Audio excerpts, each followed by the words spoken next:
तर मराठा आरक्षणासाठी सरकार लवकरच एका विशेष अधिवेशनाचं आयोजन करणार असल्याचं कळतंय। दरम्यान राज्य मागासवर्ग आयोगानं 95% मराठा कुटुंबांचं सर्वेक्षण पूर्ण केलंय। 2,48,24,151 कुटुंबांचं सर्वेक्षण पूर्ण झाल्याची माहिती मिळते। या सर्वेक्षणामध्ये तब्बल 1000 जीबीचा डेटा संकलित केल्याचंही कळतंय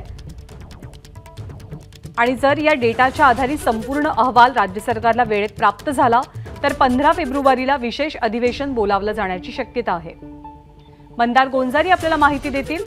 मंदार, राज्य मागासवर्ग आयोगानं कसं, कधी, किती सर्वेक्षण पूर्ण केलंय आणि अहवाल कधीपर्यंत सादर होऊ शकतो?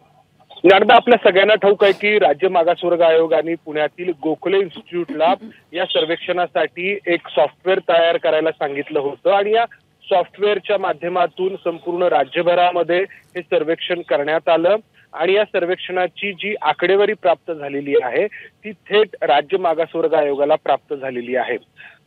मधल्या काळामध्ये 2 दिवसांचा कालावधी वाढवून देण्यात आलेला होता, त्यामुळे 10 ते 11 दिवस सर्वेक्षणाचं हे काम संपूर्ण राज्यभरामध्ये चाललं आणि त्यानंतर जी आकडेवारी समोर आलेली आहे त्या आकडेवारीच्या आधारे राज्य मागासवर्ग आयोग त्यांचा अहवाल तयार करणार आहे, जो अहवाल राज्य सरकारला सादर केला जाईल। आणि आता राजू सोनवणेंनी जी माहिती दिली त्यानुसार या अहवालाच्या आधारे राज्य सरकार एक विशेष अधिवेशन बोलवण्याच्या तयारीमध्ये आहे, ज्यामध्ये मराठा समाजाला आरक्षण देण्याची घोषणा होऊ शकते। अर्थात ही झाली एक बाजू। हे जे सर्वेक्षण झालेलं आहे याला न्यायालयामध्ये आव्हान दिलं जाण्याची देखील शक्यता आहे, कारण राज्य मागासवर्ग आयोगाला जे काही निकष नेमून देण्यात आलेले आहेत त्या निकषांनुसार इम्पिरिकल डेटा गोळा करणं अपेक्षित आहे।